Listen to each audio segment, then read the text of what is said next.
mga kababayan, kanina ho, syempre hindi ho masyado nakatutok sa mga balita. Pero in my spare time, nakikinig ho tayo ng mga tumitingin-tingin tayo sa ano, sa news, nakikinig tayo ng mga interview, et cetera, et cetera. And eto ho, mga kababayan, nasa lubong ko kanina habang nagsusulat ako ng ano, ng reviewer ko. Ay, nagsusulat ako sa reviewer, oo. Um, dumaan 'to sa ano, sa YouTube ko kanina habang nakikinig ako. Apparently, mga kababayan, mukhang meron pang isang anggulo itong testimonya ni Ramil Madriaga. Meron nung isa pang anggulo itong kwento ni Ramil Madriaga, hindi pa natatapos. Oo. Hindi pa natatapos.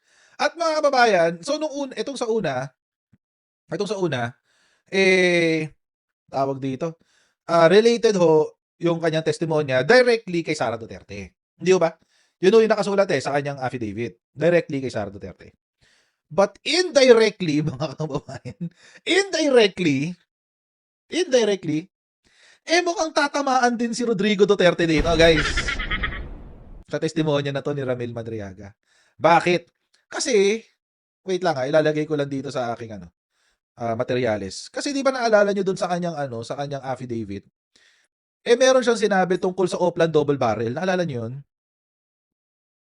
Sa affidavit niya yun wait lang Picture. Ito kasi mga babae, di ba nakasulat to? Ayun tignan sa pinaka, ito number 7. Ayan. Ito kasi nasa affidavit ni Ramil Madriaga. During that time, I was instructed to provide intelligence information for President Duterte's Oplan Double Barrel. Ayan Sometime in 2018, I was formally assigned by President Duterte to work for the Presidential Security Group in Malacanang to teach tactical driving and strategic transport courses. So mga kababayan, anong ibig sabihin nito? Siya ho ay nagbigay ng intelligence info. Ibig sabihin, meron siyang mga alam sa kung paano tumatakbo ang Oplan Double Barrel.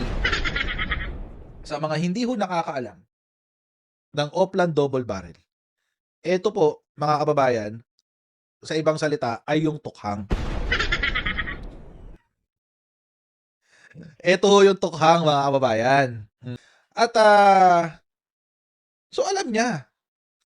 Kasi nag-provide siya ng intelligence. Ibig sabihin, kung sino yung mga tatargetin, siya yung naghahanap ng intelligence. Siya ho yung nag-iimbestiga, siya yung practically nandoon. Sa Oplan Double Barrel. Ito yung tukhang. Ngayon, hindi ho natin alam, mga kababayan, kung ano yung involvement niya dyan sa Oplan Double Barrel na yan. Ang sinabi lang niya, provide intelligence information. Hindi ho natin alam kung anong klaseng intelligence information yung kanyang ibinigay at ipinasa. Pwedeng yan ay locations, di ba? Kung saan nasaan ang kuta ng mga drug lord, kung sino yung mga drug lord, sino yung mga dapat targetin na drug lord, mga dapat hulihin. Yun na iniisip ko pag intelligence Tapos, magkano yung kanilang mga kinikita, tapos, ganun ba impormasyon?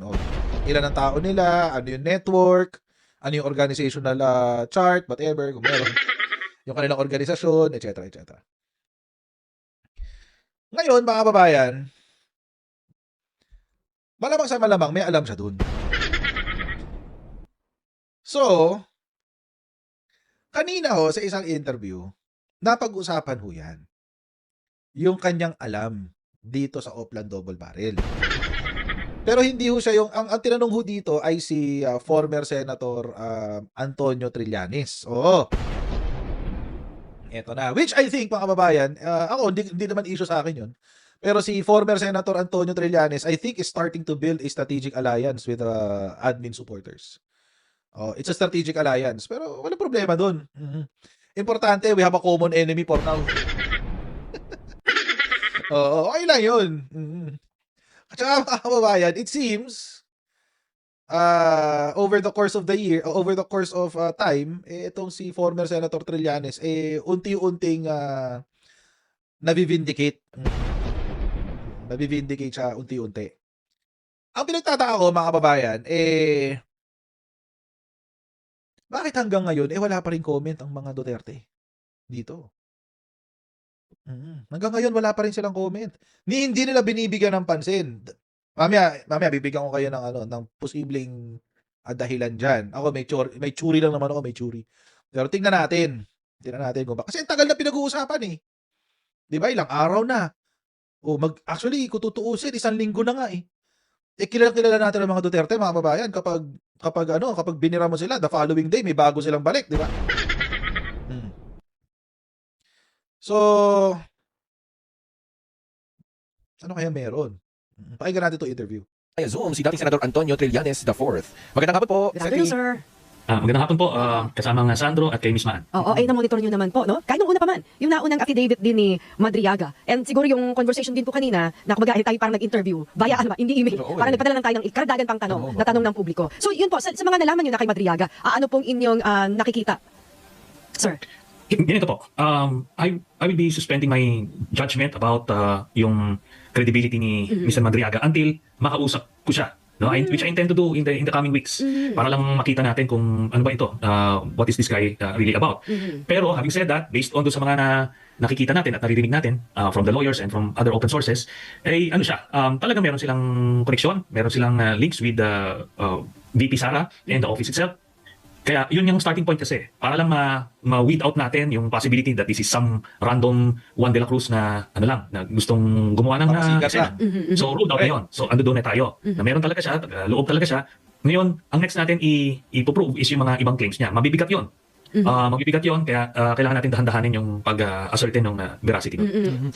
Sentry, itong kanina napag-usapan din namin na bahagi doon sa interview ni Maan Macapagal na ibinigay nga sulat kamay, binabanggit doon ni Madriaga na siya ay nag-deliver di umano ng pera doon sa mga involved sa Oplan Double Barrel. Doon, at ito'y pwede rin itong magamit sa ICC kung mapatunayan totoo nga. Ito bang ganitong mga pagkakataon, hindi lang ba ito talaga nangyari kay Madriaga o meron ding similar instances na talagang may uugnay dyan sa Oplan? Wait! Na wait.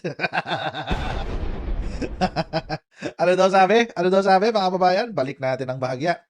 Sabi daw dun sa interview, ang nakakatawa mga kababayan, yung interview ipinasa ng sulat kamay.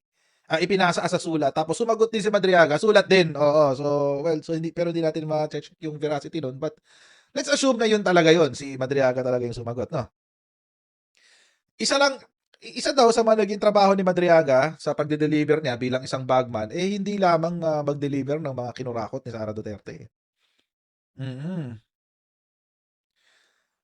Isa din daw sa kanyang tinrabaho nung siya ay nagwo-work sa mga Duterte ay mag-deliver ng pera sa mga tao na involved sa Oplan Double Barrel.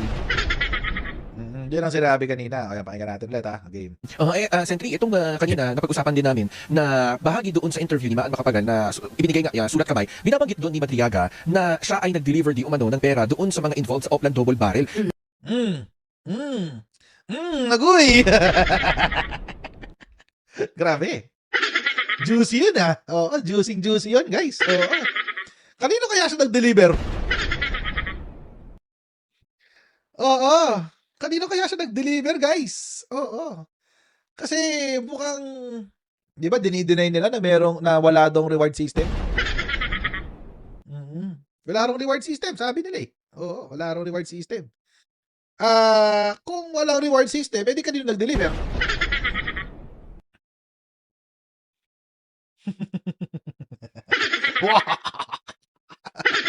Good luck! Paano nyo ngayon sasagutin niya? At ito'y pwede rin itong magamit sa ICC kung mapatunayan totoo nga. Ito bang ganitong mga pagkakataon, hindi lang ba ito talaga nangyari kay Madriaga o meron ding similar instances na talagang may uugnay dyan sa Oplan Double Barrel ng nakaraang administrasyong Duterte?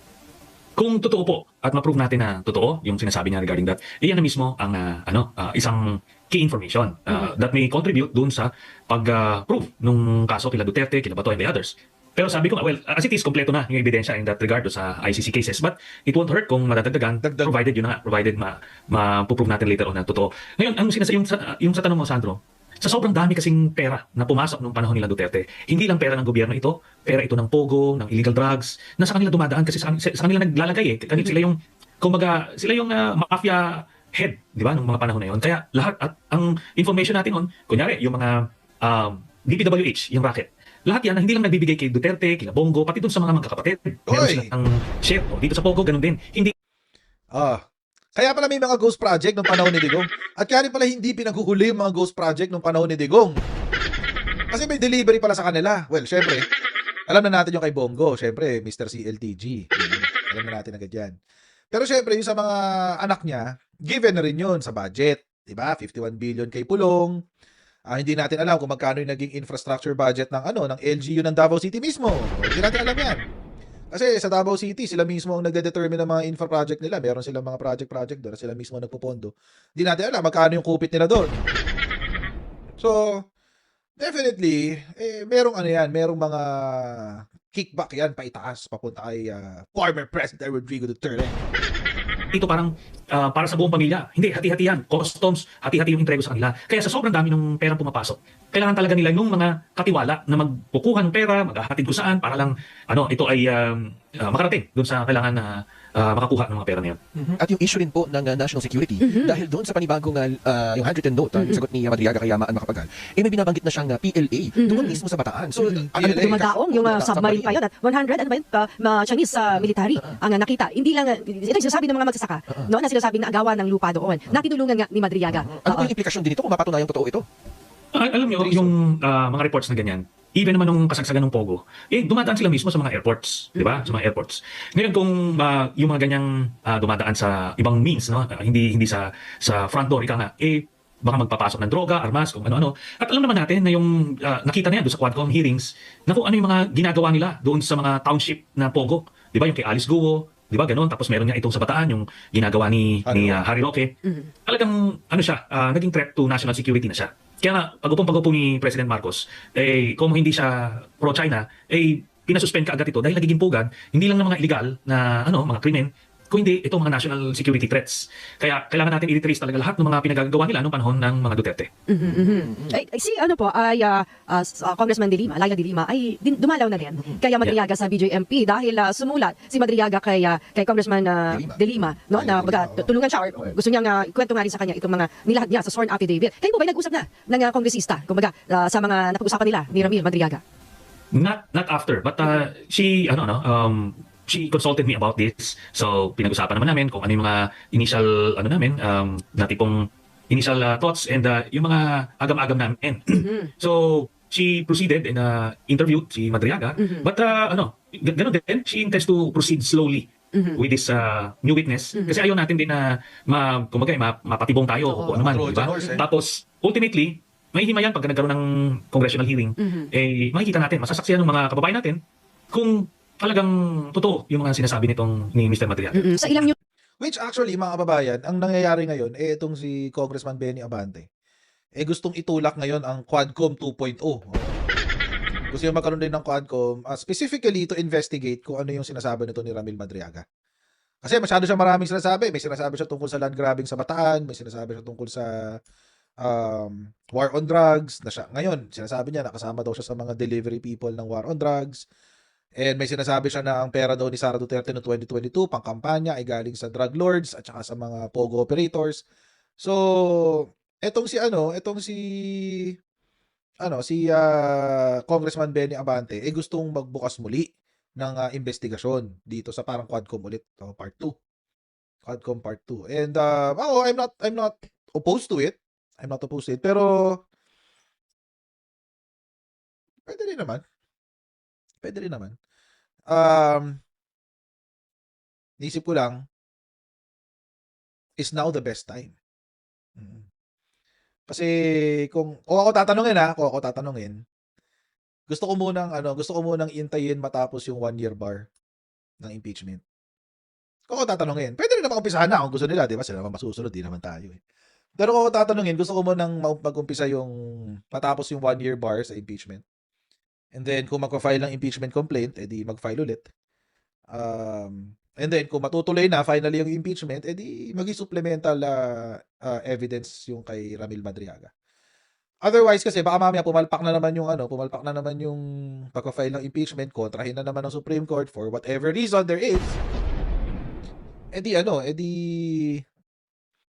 Tawag dito, muna. At least merong nakareserba ba? May reserbang bala. Nice. But let's see how things will move forward next year kasi ilang araw na lang 2026 na. At Alam nyo kasi mga kababayan, I've received information na magko-consolidate uli sila yung mga Duterte forces first quarter of 2026. Magko-consolidate uli sila. Ngayon, meron nang nandiligaw para, 'di ba? Pumuputok-putok na yung balita na papalitan si Speaker Bogie D. May basis ho 'yun. May pinanghuhugutan ho 'yun. Tumawag sa akin yung puting kalapati natin, guys. Tumawag si puting kalapati. Sabi ni puting kalapati, first quarter ng 2026, kakaririn nila yung pagpapalit ng speaker. Hindi lang yon. Apparently, merong isang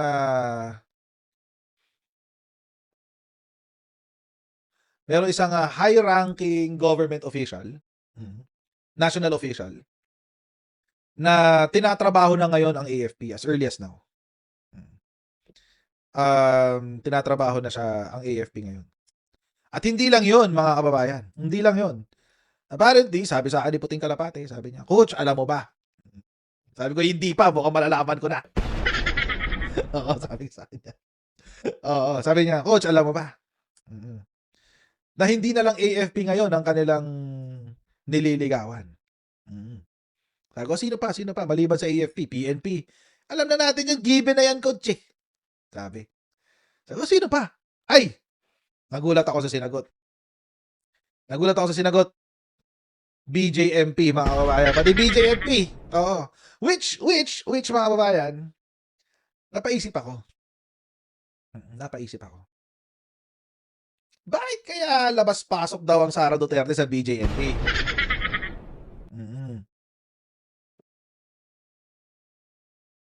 May contact sila dun eh. Actually, nandito sa phone ko yung pangalan ng contact. Kasi buong pangalan niya, kilala ko siya kung sino siya. Identified na siya. Hindi ka sabihin kung sino. Oo. So, kaya pala, itong si Sara Duterte, labas-pasok ng BJMP. Hindi lang pala dahil may binibisita siyang preso o gusto niyang kausapin si Madriaga. Hindi lang po yun. May mga iba pa. Tapos, etong si national elected official, umiikot na rin siya. National level, hindi siya district level. Itong si national level official, umiikot-ikot na rin siya, bumubulong-bulong na siya para si Satanas.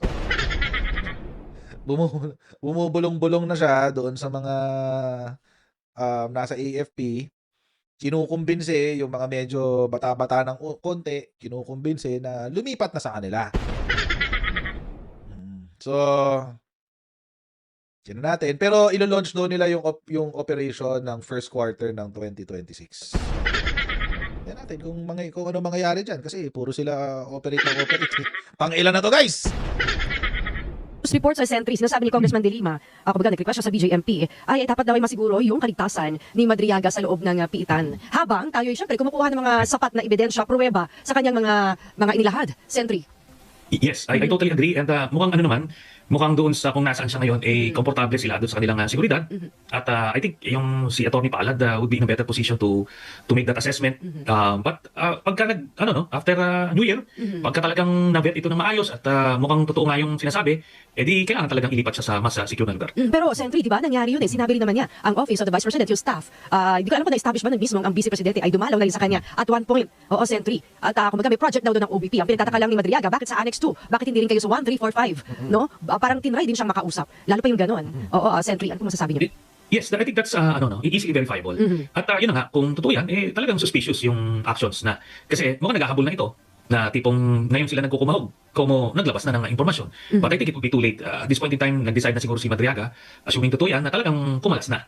Binigyan naman niya siguro ng sapat na panahon kasi 2023 pa siya na nakadetine.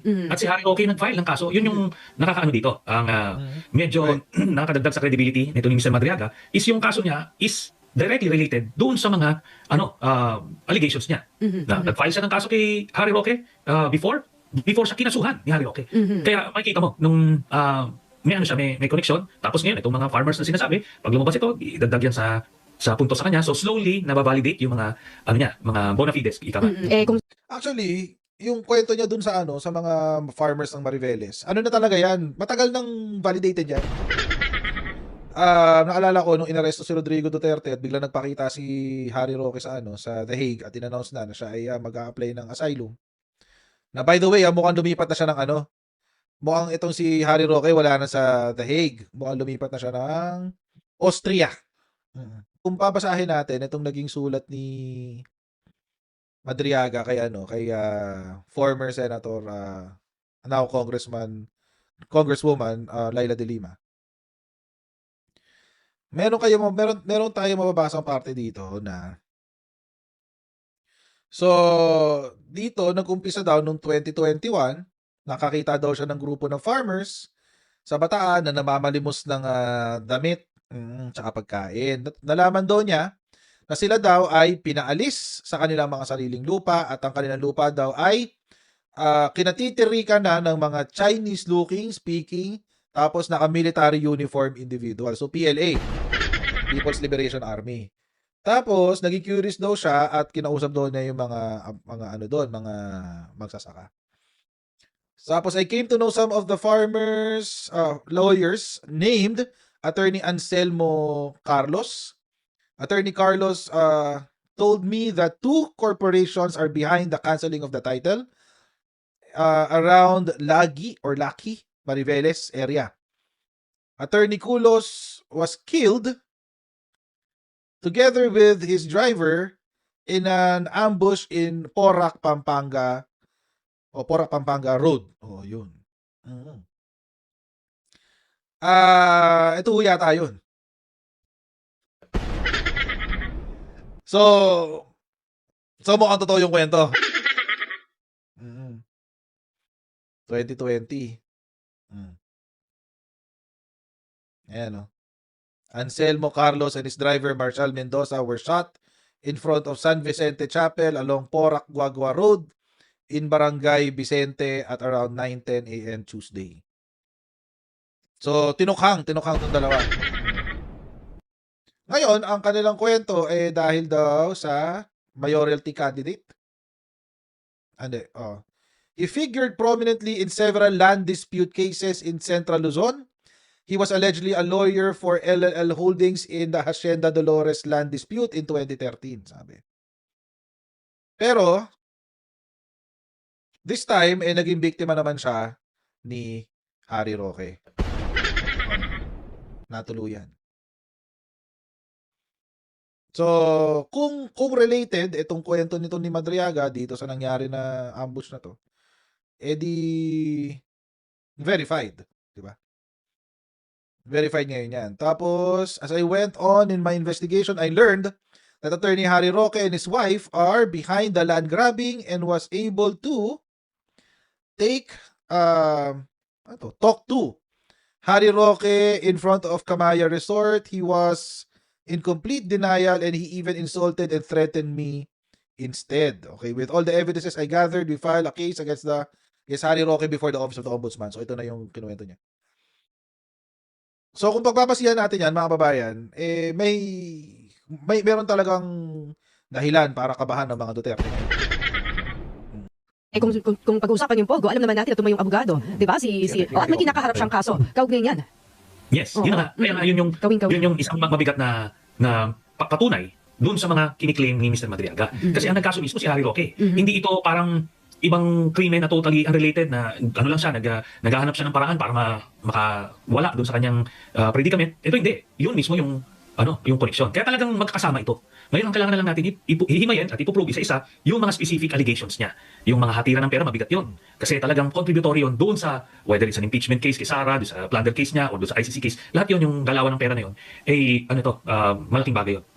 Siguro, panghuli ko na lang pong tanong, Sentry, ano pa po bang inaasahan din natin in the coming days at sa mga unang araw ng 2026? Yan nga, isa yan sa kailangan natin ma-prioritize. So, one of the, by after New Year, I will endeavor to talk to Mr. Madriaga myself para mahimay ko yung mga kailangan himayin. Then, if I'm convinced na ano nga siya, legit siya, na testigo, we will have to present him sa malaki-laking forum para makita ng mga ng kababayan natin. Eh kaso nga po siya yung nakakulong dahil sa kaso ng kidnapping. Hindi po kaya yun ay makakasagabal din? Hindi, pwede naman kasi, kunyari, magkakaroon ng congressional hearing, we will have to request na matransfer siya ng kustudiya habang kinakandak yung hearing. So that way, ano rin siya, both secured and accessible. At ito yan, kasi pagka pinipresent sa mga ganyang forum, makikita nyo yung demeanor Di ba? Makikita nyo yung demeanor, yung publiko mismo. Kumaga, don't just take the word ng mga taong nagpresenta sa kanya, kundi kayo mismo. Mahuhusgahan nyo kung yung demeanor niya ay kapani-paniwala at yung mismo sinasabi niya ay may kapani-paniwala. So makikita na lang natin yan in the coming weeks. Pero po, sa tingin niyo po, hindi po ba dapat magsimula na rin mag-inot-inot ang Blue Ribbon Committee sa Senado at ang Kamara na rin na simulan na lang imbestigahan at silipin itong si Madriaga? Talagay ko, baka mas maganda pa sa House kasi sa Senado, anuhin lang yan, iaharas lang yan ng mga Duterte senators Anyway, both will be televised live. Mas maganda nang nakakapagsalita siya na maayos kung sa House gagawin yung investigasyon. So abangan natin yan kung talagang tatalima, tutugon ang Kamara dyan sa sinasabi ni Senador Antonio Trillanes. Maraming salamat po. Okay, Yun.